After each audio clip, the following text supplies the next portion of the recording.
I think the exhaust sounds a bit strange on this. Anyway, we are leaving Plumlandia. Probably not going to show this, supposed to show this stuff because I didn't sort of ask, and I sort of maybe possibly was supposed to. It's an old building here. Planks all upright. And they're thick enough, it's like 4x2s almost stuck upright. Inside there. Same deal as the old building I was showing you before. Great massive big individually split slabs upright. This is a barn literally across from my sister's house. Round beams.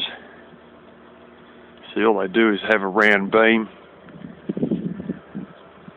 and they notch it out on the end, and the rest of it is literally, all these just literally just sticks out of the forest. Someone had a bag of lime that went bang by the looks. Here's this for an old tractor that I'm also not supposed to show. Old Ford. Somebody needs to clear the hay out. It's a ripper. They've redone all the electrical system on it. It's one of those real thin-tied jobs. It's, oh no, it's not a Ford, it's a Ferguson. This wouldn't have an alternator, it'd have a generator in it. But they've redone the exhaust system, they've redone just about all the electricals on it, distributor, cap, the whole lot. Brand new back tyres. They reckon when you put something like this up for sale, it's gone as fast as you can blink.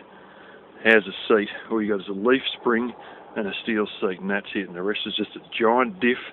You come from your transmission into your diff, and that's it. Plain as Jane. Even the mud guards ain't really covering shit.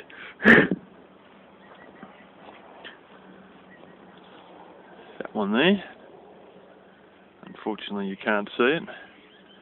But that's a belt drive one, where you've got your big bloomin' pulley piece on one side, and you lay it in there, and then you... How does it work? You push your log into it, or you push it down somehow? I've seen one being used before anyway. Huge big circular saw.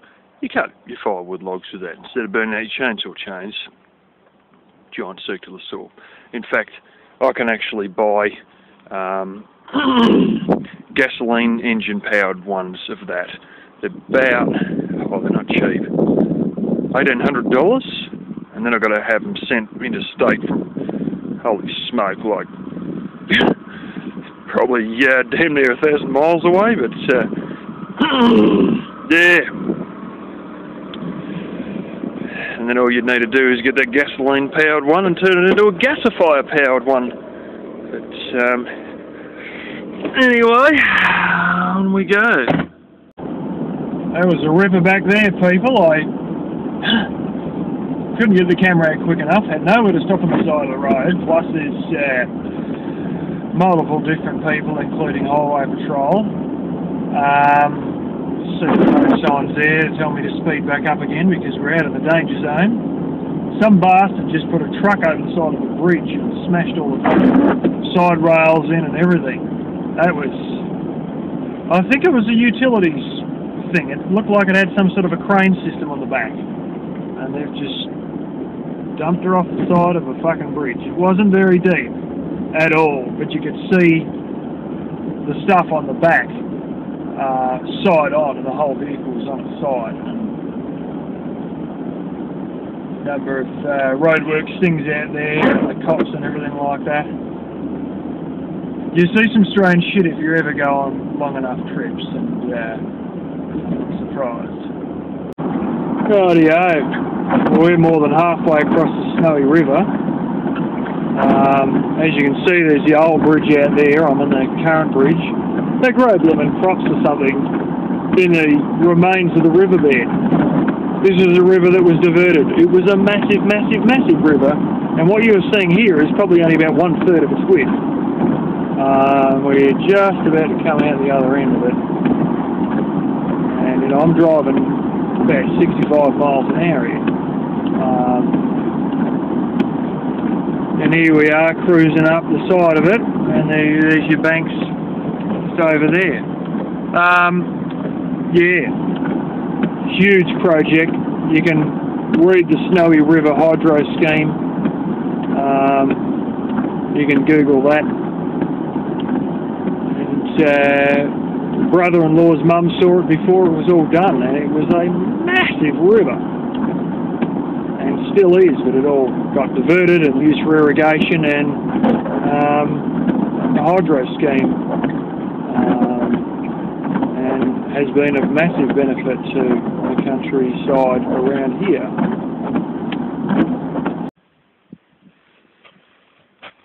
There you go.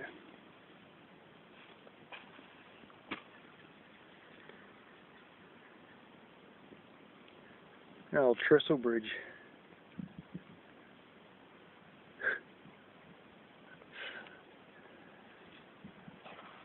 Well,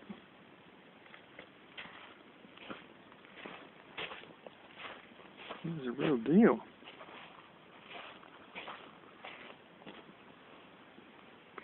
Obviously a big riverbed or something like that. So I'll go down and we'll get a better look.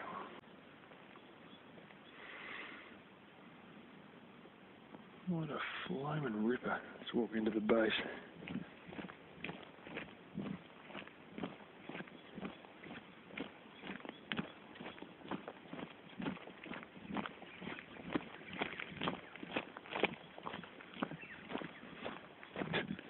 Back in the mid-50s they had to test this engineering-wise. So to get scaffolding around this to check if it was any good still. The people involved in doing that were shitting themselves because I don't think they had any safety equipment.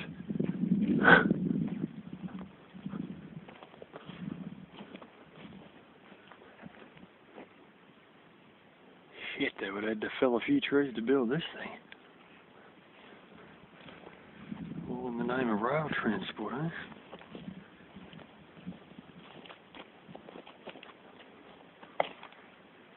Shit, look at the size of it. That's real bolts. Four-sided bolts. That is proper, that's a bloody washer, look at that. It's as thick as my little finger. Of course this has been used for years. Probably since the early 60s or something.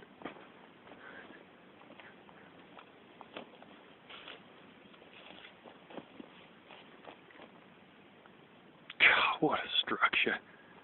I mean, you look at the pathetic fucking people of today, and you had guys doing this shit with horse and cart. This was built in the 1800s. Built in the 1878, and I think it opened in 1880 or something, I don't know, something around then. I'll have to look at the board again. Just imagine doing this with horse, cart, winch, pulley, and you look at the pathetic people today. You can barely pick up a sack of friggin' cement.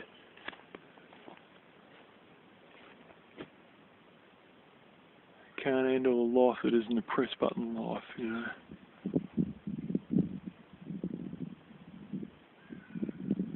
God, blimey, there's a lot of wood in this. Someone's been down here with an excavator too. See the marks.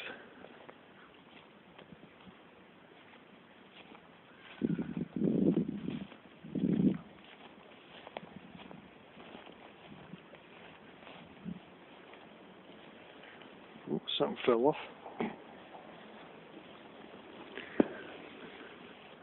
4.63, 6 foot B. It would have all been cut out with a chisel, obviously. They didn't 3D print the thing on, let's put it like that.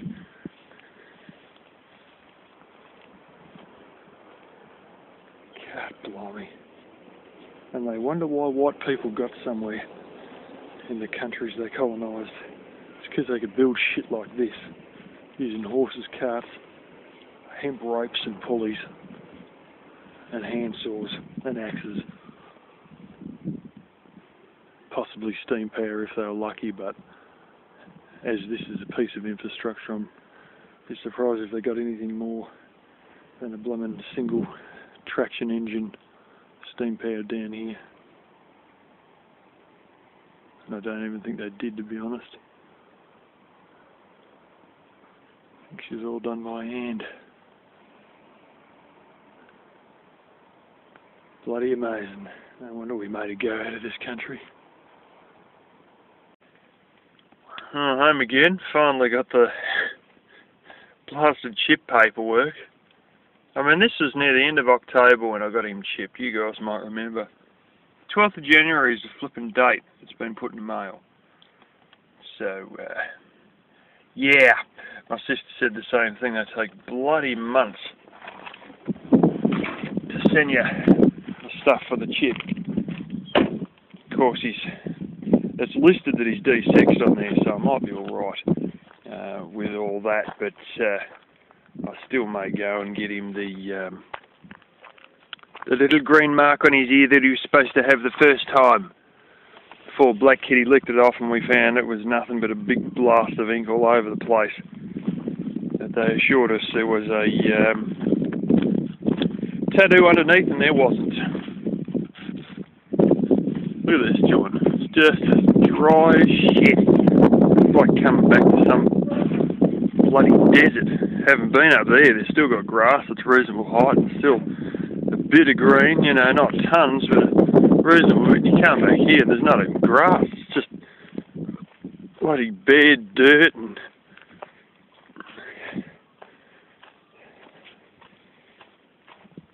just bare all over the place.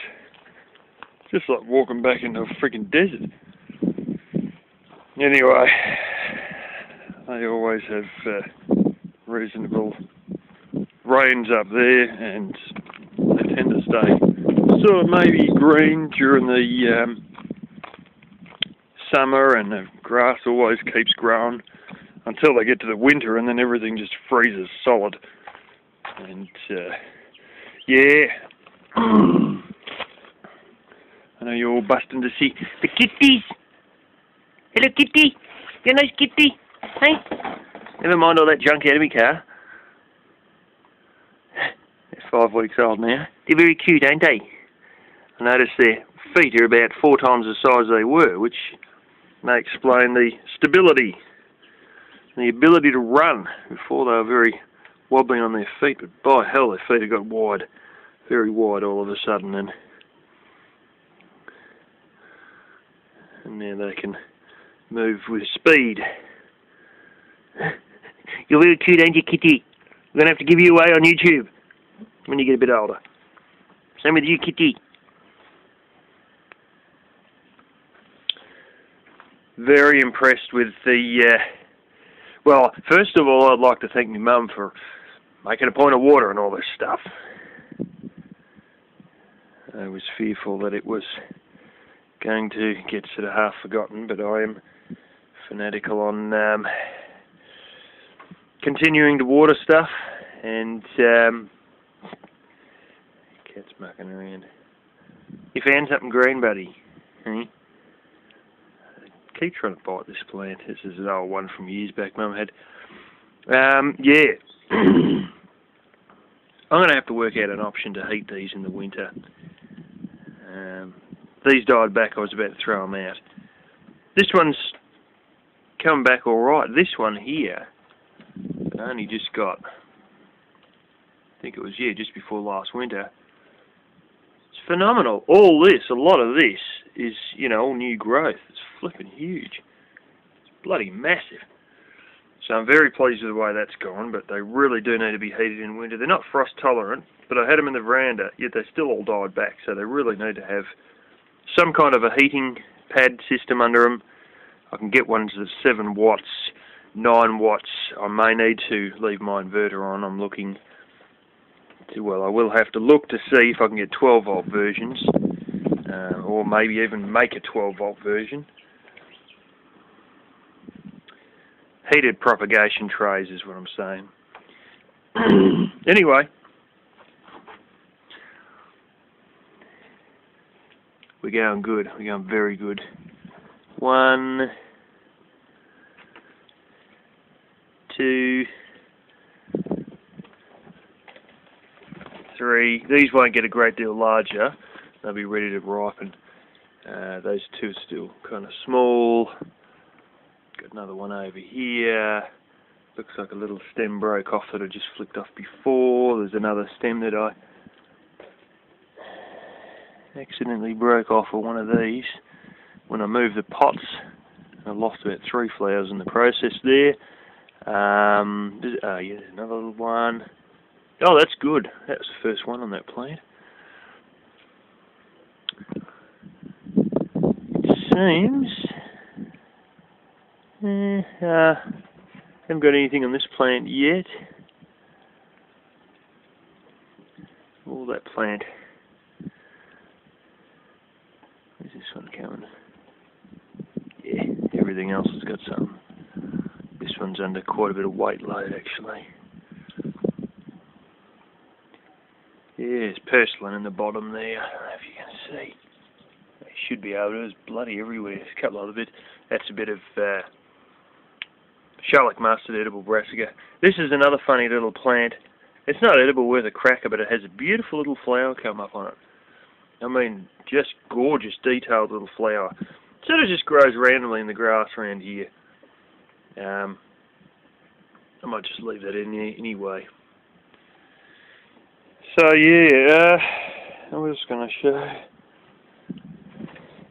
I'm weeding a few of the pots. Now do I, big pussy? He could barely care less when I come back. As for Black Kitty, she didn't eat for 2 days and was all over me like a rash when I come back. Mint's going good. This is what I've got to dig out. I've got to undo all the cover off of this. With pliers, it's all tight down with wire. That's actually going quite good just above the mesh there.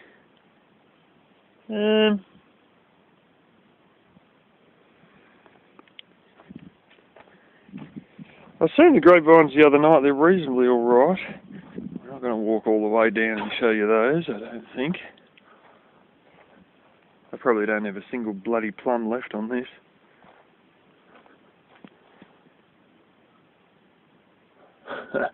Bastards. That's right, I don't have a plum left on this damn thing there. Shit, I can't believe this. I cannot believe it. I never even got to harvest my own plums. Harvested ones off the side of the road, harvested all my sister's ones. And in that 2 weeks that I was away, all these would have come ripe and they stripped out the friggin' lot of them. Son of a bitch. Bloody bastards. Friggin' cockatoos and Crimson Rosella's pretty good at eating them. He's a pretty bird. Cockatoos are just those noisy white bastards of things that... If you see one dead on the ground, they look like they're bloody near the size of a chicken. Can't believe it. They friggin' got them all.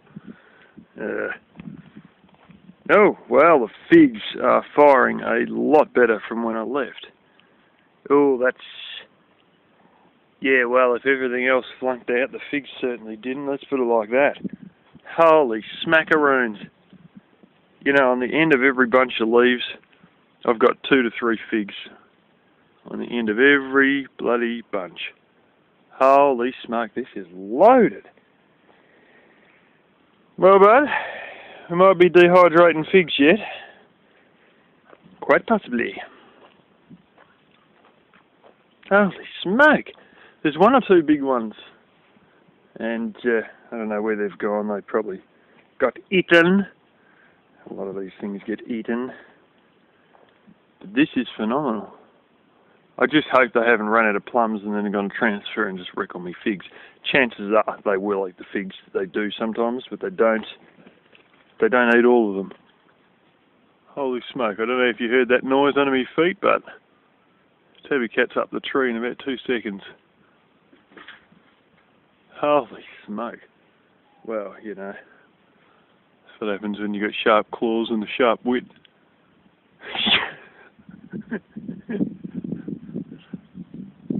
That was about 6 metres up a tree and 3 metres along the ground in under 2 seconds. God blimey, no wonder he flaming gets rabid. Anyway, the birds will have a go at a couple of these, I can guarantee it. But it doesn't matter, because they usually leave around 70 to 80% of the figs for me.